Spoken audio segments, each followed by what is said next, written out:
우리 주 예수님께서는요, 하나님과 인간의 속성을 모두 가지고 계신 그런 하나님이 되겠습니다.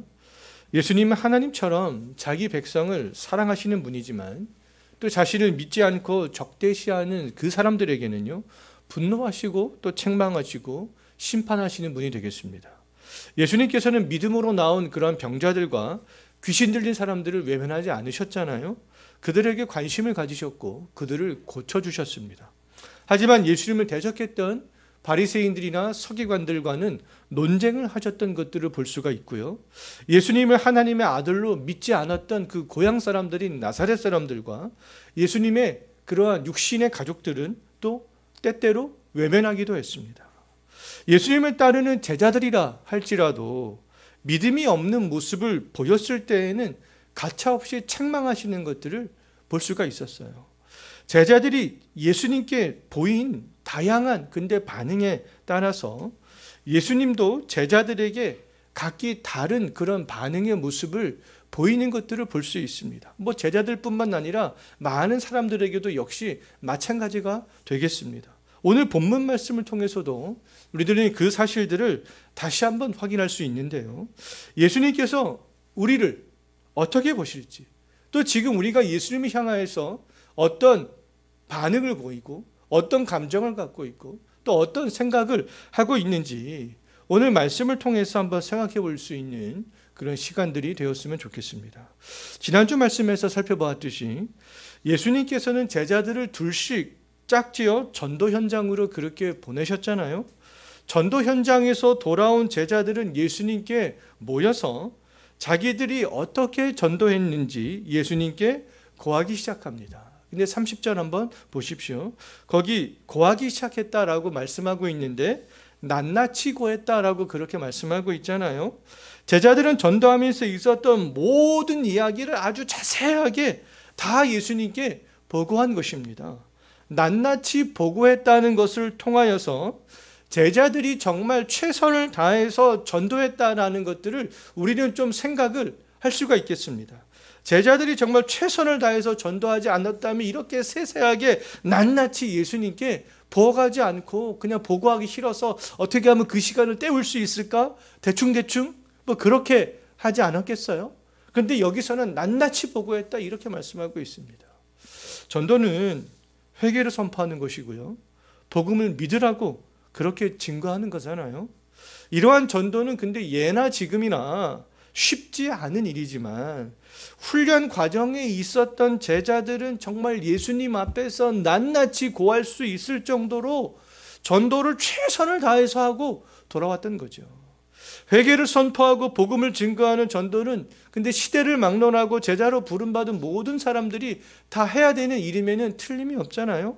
사도행전 8장을 보게 되면 정말 스데반 집사가 죽은 이후에 예루살렘에 있는 교회에 큰 박해가 일어났습니다.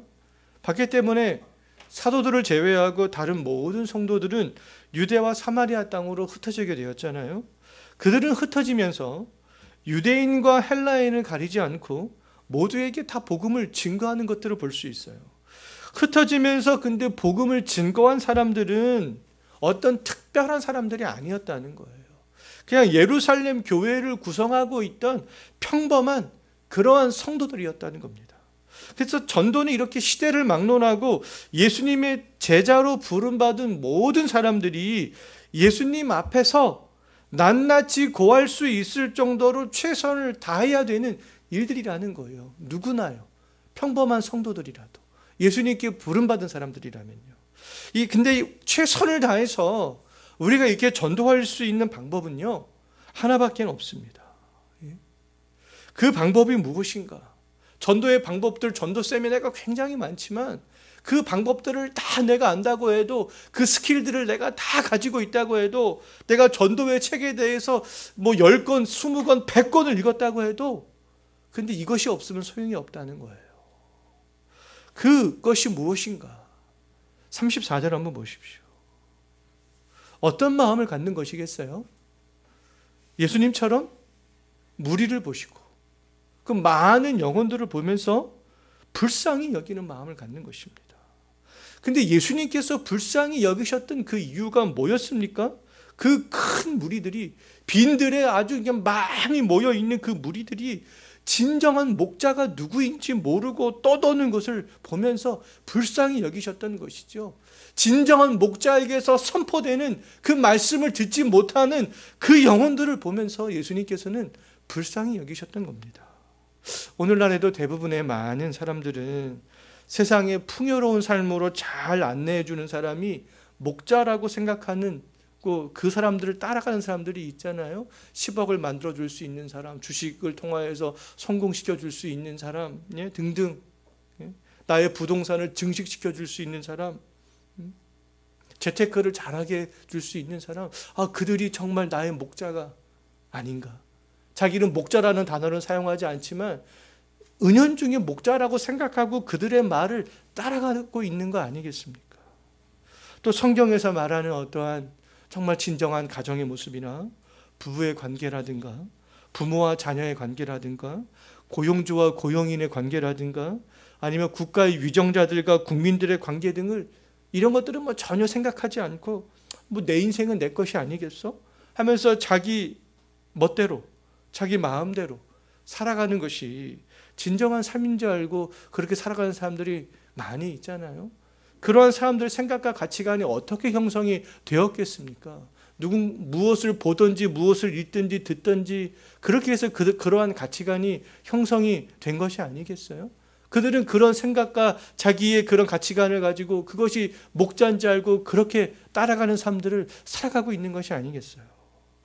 어떤 사람들은 또 참목자 되시는 예수님의 음성을 거부한 채 이단의 거짓된 가르침에 빠져서 멸망의 길로 가는 사람들도 있잖아요. 또 어떤 사람들은 성경 말씀과 상관없이 자기의 생각이나 자기의 방법이나 신앙생활을 그렇게 하기도 하잖아요. 자기의 방법대로 자기의 생각대로 말씀과는 상관없이 그렇게 자기 멋대로 신앙생활을 하는 사람들도 굉장히 많이 있습니다. 또 어떤 사람들은 그냥 자녀를 신앙으로 양육하는 데는 관심을 두지는 않고 그냥 자녀를 많이 낳는 것이 전도하는 것으로 그렇게 생각을 하는 사람들도 있어요.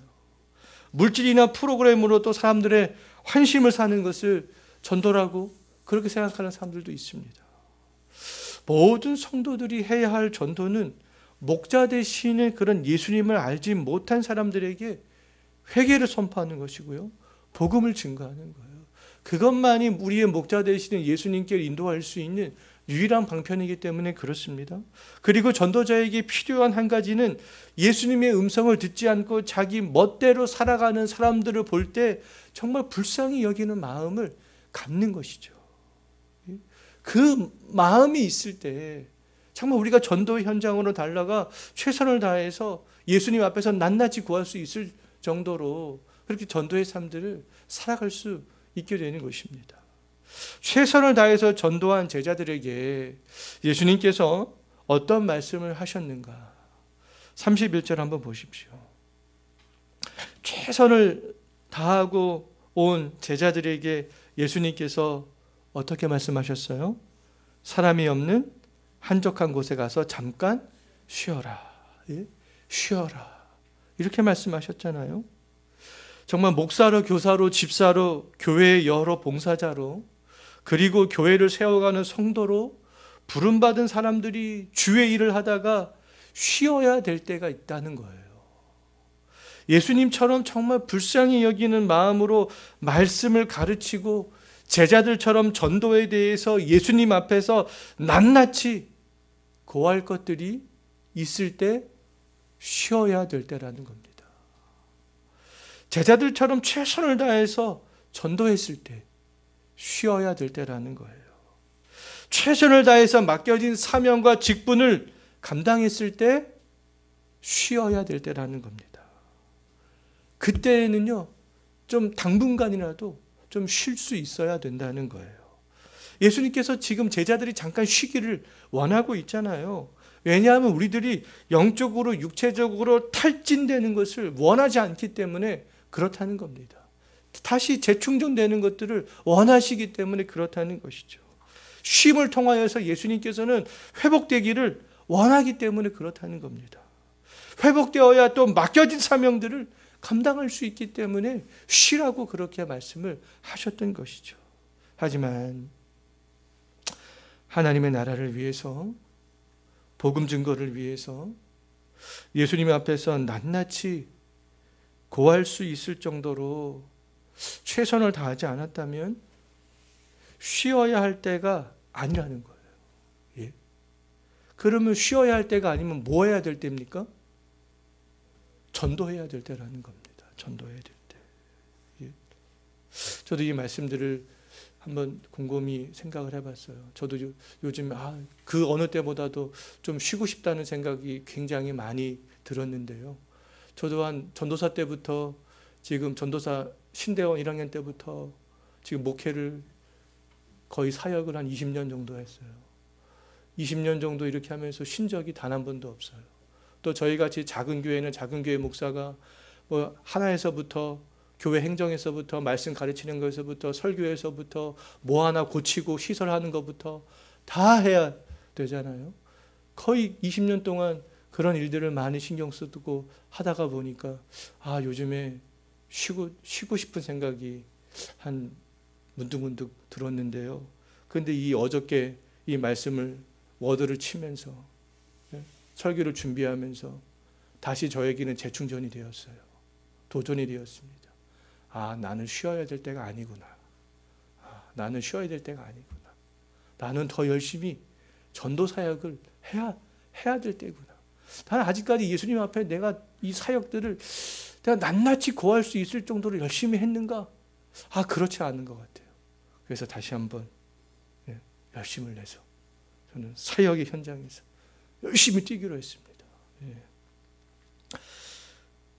자, 전도의 사명에 최선을 다한 제자들에게 쉬라고 하신 예수님께서 이번에 또 어떤 말을 하시는지 45절 한번 보십시오. 예수님께서는 제자들을 어떻게 하셨습니까? 재촉하셨어요. 재촉하셨습니다. 그러니까 재촉했다는 것은요, 강력하게 다그쳤다는 거예요. 예수님께서 자기가 무리를 보내는 동안에 제자들을 강력하게 다그치면서 배를 타고 벳세다로 먼저 그렇게 떠나가게 했어요. 빨리 가라. 너희들이 먼저 배를 타고 저 건너편 벳세다로 먼저 가 있어라.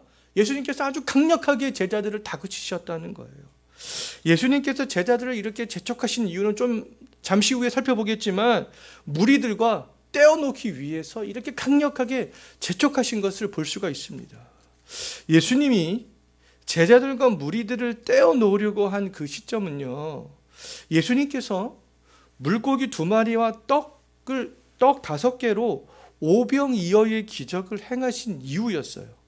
많은 무리들은 빈들에 모여서 날이 저물도록 예수님의 말씀을 들었어요. 35절을 보면 그렇게 말씀하고 있잖아요. 근데 36절 한번 보십시오. 근데 날이 저물어 가고 있었어요.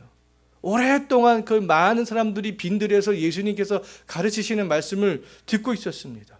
그래서 제자들이 그 모습을 이렇게 보고 있었잖아요. 그래서 제자들은 예수님께 고합니다. 무리들을 촌과 마을로 보내어서 좀 음식을 사 먹게 하면 어떻겠습니까, 예수님? 이렇게 예수님께 말씀을 드리잖아요. 그 제자들의 말을 이렇게 가만히 보게 되면요, 그들의 믿음은 그런데 과거나 지금이나 변화가 없는 것을 알 수 있어요. 그들의 믿음의 수준은 언제 굉장히 현실적이었어요. 눈에 보이는 것만 생각할 수 있는 그 신앙의 수준에 언제나 그렇게 머물러 있는 것들을 볼 수가 있습니다.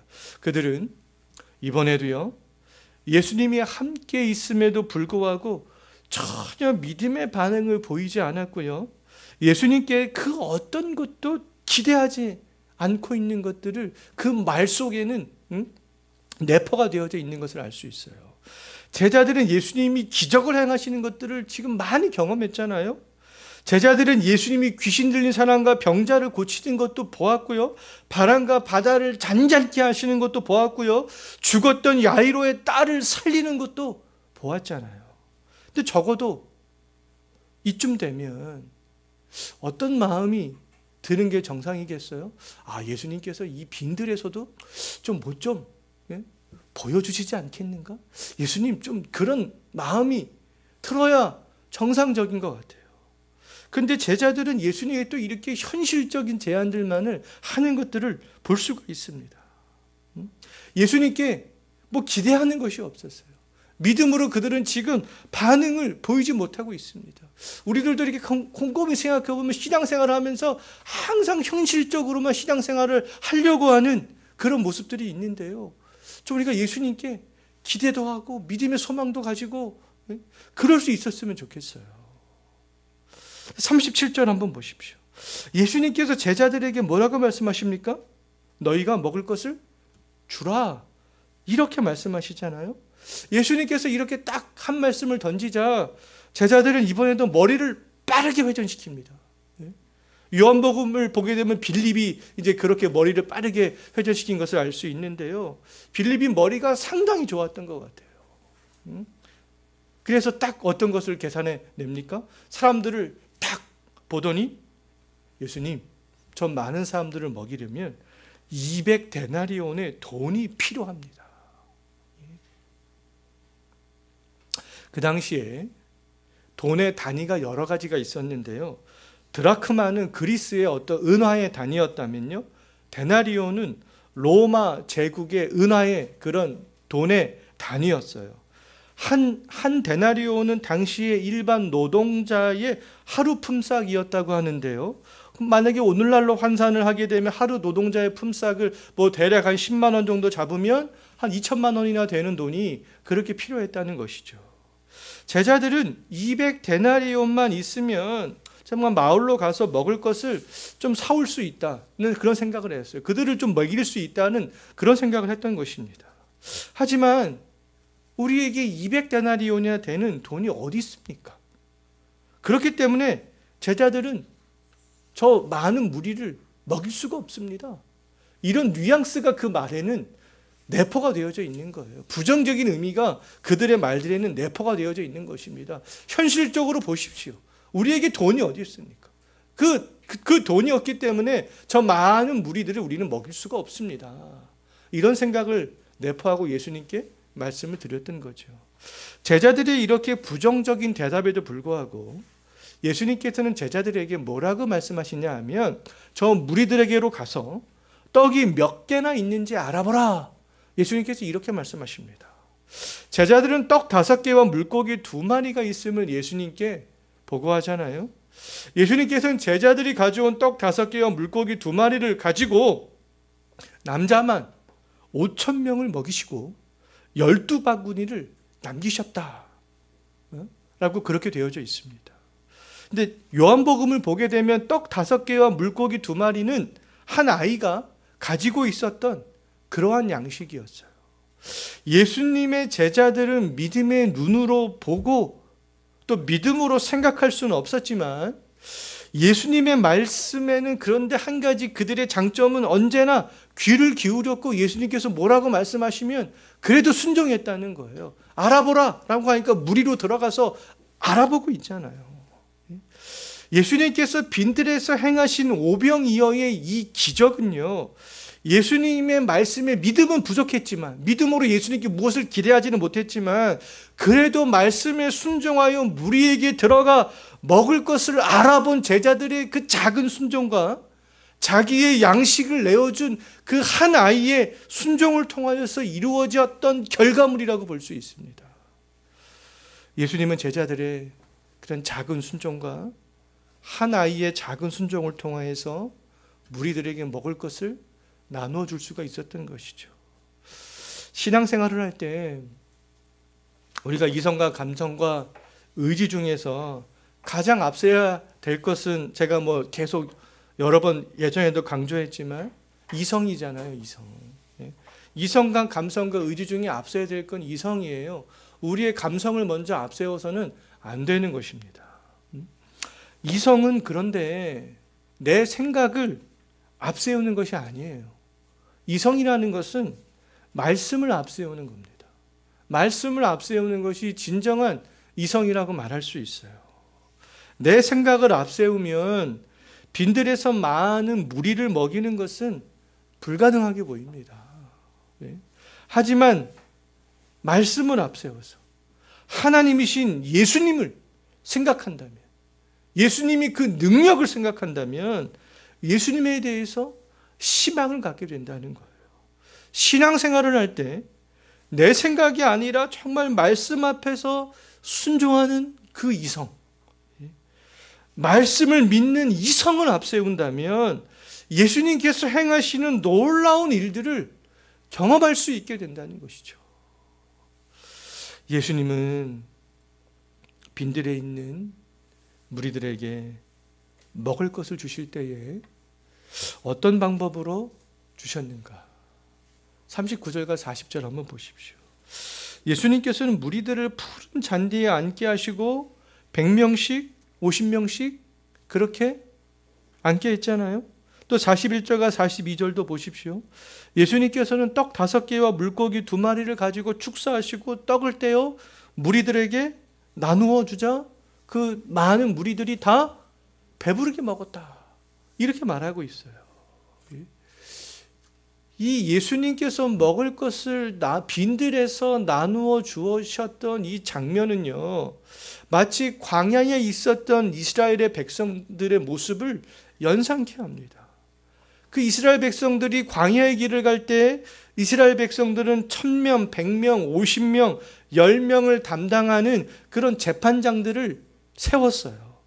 이 50명, 100명은 광야길을 갈 때에 이스라엘 백성들을 재판할 때 묶었던 그러한 단위였습니다. 이스라엘 백성들은 아무것도 먹을 것이 없었던 광야에서 하나님이 내려주시는 그런 만나와 메추라기로 아침과 저녁에 배부르게 먹었어요. 빈들에서 예수님은 50명, 100명씩 앉게 한 다음에 떡 5개와 물고기 2마리로 많은 사람들을 배불리 먹이셨습니다. 하나님이 광야에서 이스라엘 백성들을 배불리 먹이셨던 것처럼 예수님께서는 빈들에서 5,000명 이상을 배부르게 그렇게 먹이셨어요. 이 오병이어의 이 기적의 이 이적의 사건은 그럼 예수님께서 누구로서 하신 일이라는 것들을 지금 강조하고 있는 거예요? 하나님으로서 하신 일이라는 것들을 지금 강조하고 있는 겁니다. 에스겔 선지자도요. 에스겔서를 보게 되면 하나님이 장차 내 양을 먹이기 위해서 한 목자를 세울 것을 말씀하고 있어요. 내 양을 먹일 목자. 에스겔 선지자가 예언한 이 한 목자, 자기 백성을 배부르게 먹일 목자는 바로 이 빈들에서 무리들을 배부르게 먹이신 예수님을 지금 지칭하고 있는 거예요. 에스겔 선지자 이 예언이 예수님을 통하여서 성취된 것입니다. 요한복음을 또 보게 되면요, 빈들에서 많은 사람들을 배불리 먹이신 예수님께서는 제자들을 향하여서 영원히 배고프지 않는 내가 너희에게 생명의 떡을 주겠다 이렇게 약속하셨잖아요. 광야에서 이스라엘 백성을 먹이시고 빈들에서 5,000명을 먹이신 하나님이신 예수님께서는요, 오늘날 예수님을 믿는 우리들에게 생명의 떡으로 배부르게 하시겠다 그렇게 약속하셨어요. 오늘날 우리가 먹어야 할 그 떡은 예수님께서 주시는 그 생명의 떡이 되겠습니다. 우리가 매일 먹어야 할 그 떡은요, 바로 예수님이에요. 우리의 만족과 우리의 배부름은 육신의 만족에서 오는 것이 아니잖아요. 이 세상을 바라볼 때 주어지는 그런 만족이 아닙니다.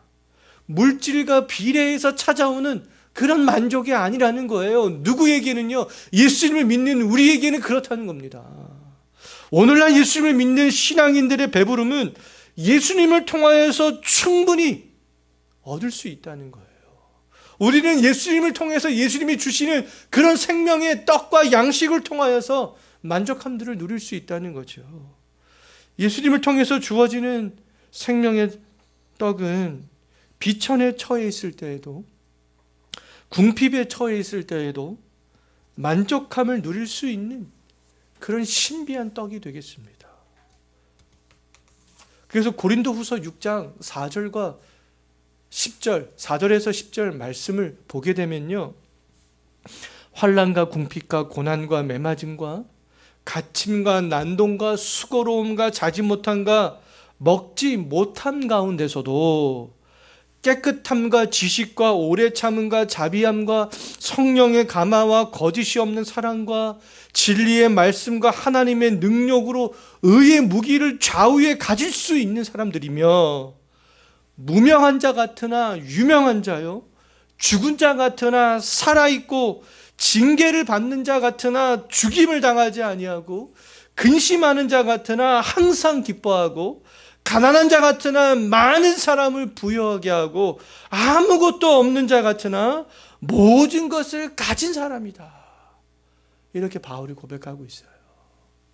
정말 예수님께로부터 오는 생명의 떡을 먹고 배부른 사람들은 이러한 고백들을 할 수 있게 되는 것이죠. 이러한 능력, 이러한 배부름, 이러한 만족은 생명의 떡이신 예수님께로부터 오는 것이에요. 지금도 살아계셔서 역사하시는 하나님이신 예수님께서는 지금도 우리를 부르고 있습니다. 말씀을 듣는 자들, 목마른 자들 다 오라, 그렇게 부르고 있잖아요. 예수님께서는 원하는 자들은 값없이 생명수를 받게 될 것이다. 계시록 말씀에서 그렇게 약속하고 있습니다. 만족이 없고 목이 마르고 배고프시다면 예수님의 말씀을 듣기 위해서 빈들로 나온 많은 무리들처럼 믿음이 부족했지만 예수님의 말씀에 순종하여서 떡이 몇 개나 있는지 무리 속으로 그래도 들어갔던 그 제자들처럼 떡 5개와 물고기 2마리를 기꺼이 내어준 한 아이처럼 예수님께 나와야 되는 거죠. 그러면 분명히 광야에 있던 이스라엘 백성들이 배부름을 경험했듯이, 빈들에 있던 사람들이 배부름을 경험했듯이, 정말 우리들도 생명의 떡이신 예수님을 통하여서 그 만족스러움을 경험할 수 있을 뿐만 아니라 정말 기적 같은 그런 어떠한 세상이 줄 수 없는 배부름들을 경험할 수 있게 된다는 거예요. 오병이어의 기적을 행하신 이후에 예수님은 정말 제자들을 재촉하여서 다른 곳으로 급박하게 떠나보냈잖아요. 예수님이 제자들을 이렇게 다그쳐서 재촉하여서 급히 정말 떠나보낸 이유가 무엇인가? 마가복음에는 나오지 않지만 요한복음에는 그 내용들이 나와 있습니다. 요한복음 6장을 보게 되면요, 오병이어의 기적을 체험한 무리들은 정말 너무나 놀라운 경험을 했잖아요. 그들은 항상 배고픔에 굶주려 있던 사람이에요. 그런데 예수님께서 행하시는 이적을 통하여서 정말 배부름을 경험해 보았습니다. 이러한 놀라운 경험 때문에 예수님을 구약에서 예언한 바로 그 선지자로 믿었어요. 그러니까 많은 선지자가 아니라 그 선지자, 구약에서 선지자들이 예언했던 그 선지자가 바로 저분이구나, 그렇게 생각했던 거죠. 세례 요한도 근데 감옥에 있을 때 제자들을 예수님께 보내서 오실 그이가 당신입니까? 아니면 우리가 다른 사람을, 다른 선지자를 기다려야 됩니까? 다른 메시아를 기다려야 됩니까? 이렇게 물어보기도 했어요.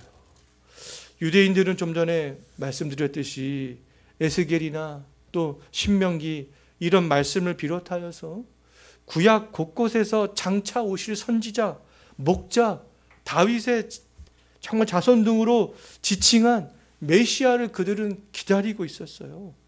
오병이어의 기적을 체험한 무리들은 예수님을 구약에서 정말 예언하고 있는 바로 그 선지자구나, 이렇게 생각을 했던 것이죠. 그들의 생각은 옳은 것이었어요? 그른 것이었어요? 옳은 것이었어요. 구약에서 예언한 선지, 바로 그 선지자구나, 그렇게 생각한 것은 정말 생각을 잘한 거였습니다. 그런데 요한복음 6장 14절에 이어서 15절을 보게 되면요, 그들은 잘못된 메시아관을 가지고 있었다는 것을 알 수 있어요.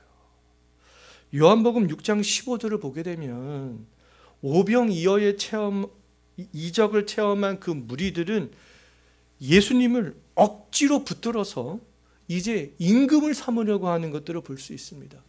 빈들의 남자만 5,000명을 배불리 먹었다고 했는데 여자 아이들까지 합치면 얼마나 많은 숫자겠어요. 그 수많은 사람들이 예수님을 붙들어서 이제 자기들의 임금을 삼으려고 그렇게 막 하고 있었던 것이죠. 근데 이들은 죄와 사망에서 구원해내는 메시아를 기대한 것이 아니라 정치적인 메시아, 자신들의 정말 삶을 윤택하게 해줄 수 있는 그런 메시아를 기대했던 겁니다. 예수님은 무리들이 이렇게 잘못된 메시아관을 가지고 있는 것을 아셨어요. 많은 무리들이, 수많은 사람들이 자기를 막 붙들어서 억지로 임금을 삼으려고 하는 그런 모습들을 아셨습니다. 그래서 제자들을요, 그 무리들과 떼어놓기 위해서 먼저 제자들을 재촉하여서 저 건너편으로 가게 하신 거예요. 수천 명의 사람들이 예수님에 대해서 열광하면서 임금을 삼으려고 하는 그 모습들을 생각을 한번 해보십시오. 제자들도 충분히 잘못된 분위기에 휩쓸릴 수 있는 그런 상황 아니었어요? 야, 저 사람들이 드디어 내가 주인으로 모시는 예수님을 알아보는구나. 아, 드디어 우리 예수님이 왕이 되는구나. 그럼 나는 거기서 한 자리씩 우리는 뭔가 좀 할 수 있겠지. 그런 잘못된 생각에 빠질 수 있는 위험에 제자들이 직면하게 되었던 것이죠. 그렇기 때문에 예수님께서는 제자들을 재촉하여서 다른 지역으로 급히 정말 떠나 보냈던 겁니다. 우리들도 신앙생활을 하면서 가장 경계해야 할 것은 잘못된 신앙관이에요. 잘못된 신앙관. 예수님을 통하여서 물질적으로 부유해지려고 하는 것, 그 잘못된 신앙관이에요. 물론 예수님께서 우리에게 물질적인 복을 주실 수 있어요. 그런데 그 물질을 빙자해서 어떠한 신앙생활을 하고 교회 생활을 하고 하는 것은 잘못된 것입니다. 예수님을 통하여서 세상에서 높아지려고 하는 것, 예수님의 이름을 이용하여서 자기의 이름이 세상에서 정말 유명해지려고 하는 것, 혹시나 우리들이 그러한 상황에 직면하게 된다면 그 자리를 떠나야 되는 것이죠. 내려놔야 되는 겁니다. 우리 주변에 누구라도 정말 그러한 자리에 있기를 좋아하는 사람이 있다면 예수님께서 하신 것처럼 재촉하여서 그 자리를 떠나게 해야 된다는 거예요. 보디발 장군의 아내가 요셉을 유혹할 때 요셉은 그 자리를 피해 떠났잖아요. 죄의 자리를 피하는 것이 죄를 짓지 않을 수 있는 가장 현명한 방법 중에 하나가 되겠습니다. 제자들을 재촉하여서 정말 떠나보낸 이후에 예수님께서 그 다음에 무엇을 하셨는가? 46절 한번 보십시오. 무엇을 하셨어요? 기도하셨잖아요. 신앙인들이, 우리 그리스도인들이 신앙생활을 하면서 가장 인색한 것 중에 하나가 기도예요. 기도. 예배도 참석하고 많은 공예배 참석하고 말씀을 배우는데 따라다니면서 참석하고 다 하지만 기도하는데 시간을 내는 것은 정말 제일로 인색한 것 같습니다. 그런데 예수님께서는 기도에 인색하지 않으셨어요. 예수님께서는 새벽이 밝기도 전에 한적한 곳으로 가서 기도하셨잖아요. 뭐 이게 하루 이틀이겠어요? 매일 그렇게 하시지 않으셨겠어요? 십자가의 죽음을 앞두고서 하나님의 영광을 위하여서, 또 자신을 위하여서, 12명의 제자를 위하여서, 그리고 장차 예수님을 믿게 된 모든 제자를 위하여서 기도하시는 것들을 요한복음 17장을 보면 알 수가 있습니다. 신약성경 곳곳에서도요, 기도는 굉장히 강조되고 있는 것들을 볼 수가 있습니다. 제가 성경 구절들을 몇 가지 적어놨잖아요. 집에 가서 한번 찾아보시기 바라겠습니다. 기도는 하나님의 일을 이루는 가장 중요한 무기가 되는 것이죠. 말씀을 아무리 많이 알고 있어도 기도하지 않으면 말씀의 능력이 나타나지 않습니다. 하나님의 놀라운 뜻들이 드러나지 않게 되는 것이죠. 기도의 성자라고 불리우는 E.M. 바운즈는요, 우리가 온 힘을 다해 기도에 매달리지 않고는 결코 기도를 잘할 수 없다, 이렇게 얘기했어요. 또 기도를 위해서 가장 좋은 조건을 마련해 놓지 않고는 결코 기도를 잘할 수 없다, 이렇게 이야기를 했습니다. 기도를 잘할 수 있는 방법은 뭐라는 거예요? 기도에 매달리라는 겁니다. 또 기도하기 좋은 조건을 만들라는 것이죠. 그래야 기도할 수 있다는 거예요. 유혹이 올 때 예수님은 제자들을 유혹으로부터 분리시켰고요. 자기 자신은 기도했습니다. 우리들도 세상의 수많은 죄의 유혹을 이길 수 있는 그러한 방편은요, 재촉하여서 죄의 현장에서 떠나는 것이고요, 기도하는 것이라고 할 수 있겠습니다. 기도를 마치신 예수님께서는 또 홀로 바다 가운데 있다가 재촉하여서 보낸 제자들이 거친 풍랑 앞에서 힘겹게 노져가는 것을 보셨습니다. 제자들이 힘겹게 노를 저어서 가던 시간이 몇 시라고 되어져 있습니까? 48절 한번 보십시오. 밤 4경쯤이다. 이 4경은 로마의 시간력을 따르고 있는 것인데요, 이 4경은 새벽 3시에서 대략 6시 사이를 지칭하는 그런 시간들이 되겠습니다. 그럼 예수님께서 제자들이 힘겹게 노젓는 것을 보셨을 때는 아무것도 보이지 않았던 그런 깜깜한 그런 새벽 시간이었어요. 하지만 지난번에 보았듯이 예수님께서는 바람을 꾸짖으시고 바람과 바다를 잔잔케 하시고 오늘은 오병이어의 기적을 행하셨잖아요. 이러한 이적을 행하실 수 있는 예수님이라면 제자들이 거친 바람 앞에서 힘겹게 노젓는 것을 충분하게 아실 수 있는 분이 되겠습니다. 또 바다 위를 걸어서 가실 수 있는 그런 능력이 있으신 하나님이 되는 것이죠. 다시 48절 한번 보십시오. 예수님께서는 바다 위를 걸어서 힘겹게 노를 젓고 있는 제자들에게 오셨잖아요. 그리고 제자들을 지나가려고 그렇게 하셨습니다. 근데 48절을 문자 그대로 보게 되면 조금 이상하게 보이잖아요. 예수님께서는 제자들이 힘겹게 노젓는 것을 보고 오셨지만 그대로 제자들을 지나쳐가는 것처럼 그렇게 기술하고 있어요. 우리 한글 성경을 보게 되면요. 근데 여기서 지나가시려고 한다라는 우리가 구약적인 의미를 좀 생각을 해볼 필요가 있습니다. 구약에서 하나님이 지나가신다는 것은요, 하나님의 현현과 관련이 있습니다. 하나님의 나타나심과 관련이 있어요. 하나님의 나타나심을 구약에서는 지나가신다라고 표현한 곳이 몇 군데가 있어요. 출애굽기에서 하나님이 모세에게 말씀하실 때 내 영광이 지나갈 때에 내가 지나가도록 이렇게 말씀하고 있습니다. 그것은 모세에게 하나님의 영광이 나타나는 것이죠. 또 열왕기상에서 하나님이 호렙산에서 엘리야에게 여호와께서 지나가시는데 이런 표현들이 있습니다. 그럼 바다 위로 걸어오신 예수님께서 제자들을 지나가려고 하신 것은요, 제자들에게 나타나셨다는 것들을 강조하고 있는 것이에요.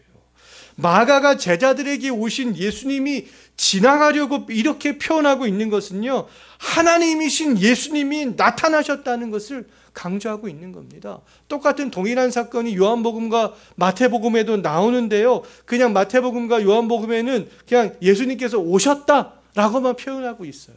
근데 마가복음에서는 제자들에게 오시사 지나가시려 하심에 이렇게 표현하고 있잖아요. 마가가 지금 강조하고 있는 것은 제자들에게 밤에 바다 위로 걸어오신 그 예수님은 하나님으로서 오신 것이야. 이런 것들을 이러한 말 속에, 단어 속에 강조하고 싶었던 것이에요.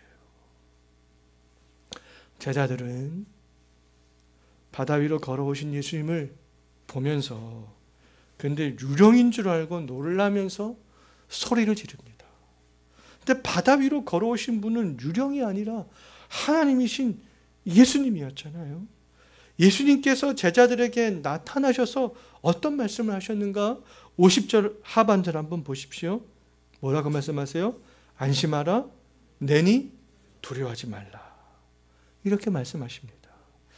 내니라는 말도 사실은 이 구약에서 하나님을 지칭할 때 사용하는 그런 말이 되겠습니다. I am. 하나님께서 자기를 I am이라고 그렇게 지칭하시거든요. 나다. 나는. 이런 말을. 여기서도 근데 사실은 마가는 예수님이 하나님이라는 것들을 이런 단어를 통하여서 강조하고 싶었던 거예요. 예수님께서는 그런데 어려움에 처한 제자들을 지나치지 않는 분이 되겠습니다. 예수님께서는 제자들의 머리털 개수까지 다 아시는 분이잖아요. 예수님은 제자들이 어떤 상황에 처해 있는지, 마음속에서 어떤 생각을 하는지 다 아시는 분이지만 제자들은 그런데 그 사실들을 깨닫지 못하고 있었습니다. 제자들이 그러면은 그 하나님이신 예수님을 깨닫지 못한 이유가 무엇 때문이었는지 52절을 보면 말씀해 주고 있는데요. 52절 한번 보십시오. 그들의 마음이 어떻게 되었다고 했습니까? 둔하여졌기 때문이다. 제자들은 불과 몇 시간 전에 오병이어의 기적을 행하신 예수님이, 그 능력을 행하신 그 하나님이신 예수님을 누구인지 깨닫지 못했어요. 예수님께서 바다 위로 걸어오시리라는 생각은 눈꼽만큼도 하지 못하고 있었던 것이죠. 그들의 마음이 둔하여졌다는 것은 그들의 마음이 완악해졌다는 겁니다. 제자들의 마음은 10가지의 재앙을 보면서도 마음을 완악하게 했던 바로의 마음의 상태와 이 당시 제자들의 마음의 상태가 동일했다는 거예요. 바로는 모세를 통해서 이적을 행하시는 하나님의 존재를 믿지 않았듯이 제자들도 수많은 이적을 행했던 예수님을 하나님의 아들로 믿지 못하고 있었던 것이죠. 그래서 둔하여졌다, 완악하여졌다, 그런 표현을 하고 있는 것입니다. 마가는 예수님이 바다 위로 걸어온 사건 이후의 내용을 생략하고 있지만 마태복음에서 마태는 이후의 내용까지 기록하고 있는데요. 바다 위를 건너서 온 예수님을 경험한 제자들은 그때서 비로소 안심하라, 내니 두려워하지 말아라. 아, 예수님이구나. 그것을 경험한 이후에 처음으로 예수님을 하나님의 아들로 고백하게 됩니다. 그게 하나님의 아들로 하나님인 줄 믿는 첫 사건이 바로 이 사건이 되는 것이죠. 우리들도 어떤 사건, 어떤 말씀을 통해서 예수님을 하나님의 아들로 고백하는 믿음을 갖게 될지 알 수 없어요.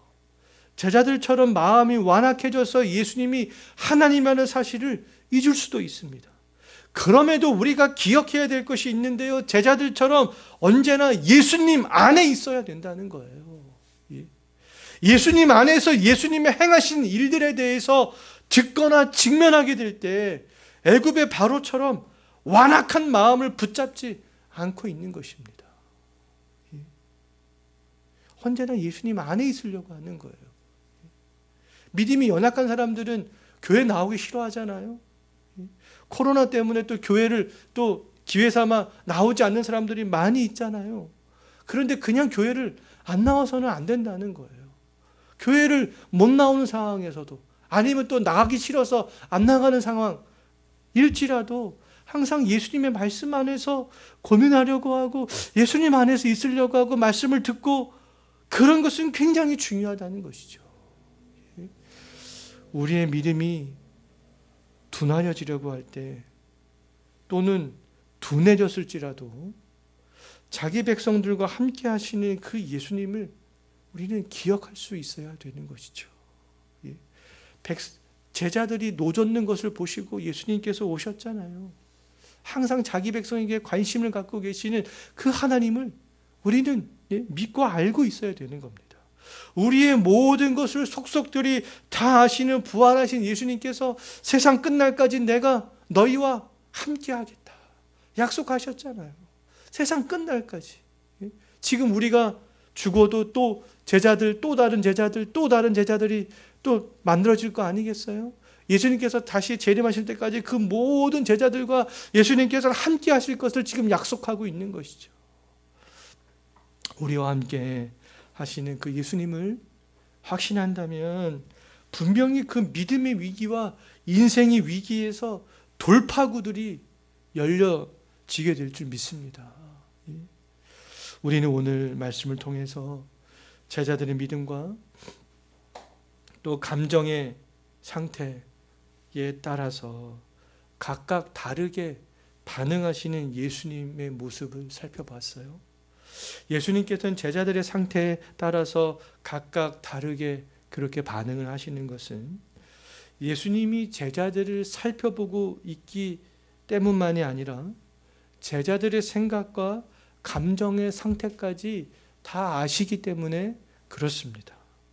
예수님께서는 그럼 현재 우리들에게 어떻게 말씀하시겠어요? 우리가 처한 환경, 우리의 마음의 상태, 우리의 생각을 다 아시는 예수님께서 우리에게 어떻게 말씀하실까? 우리에게 어떤 반응을 보이실까요?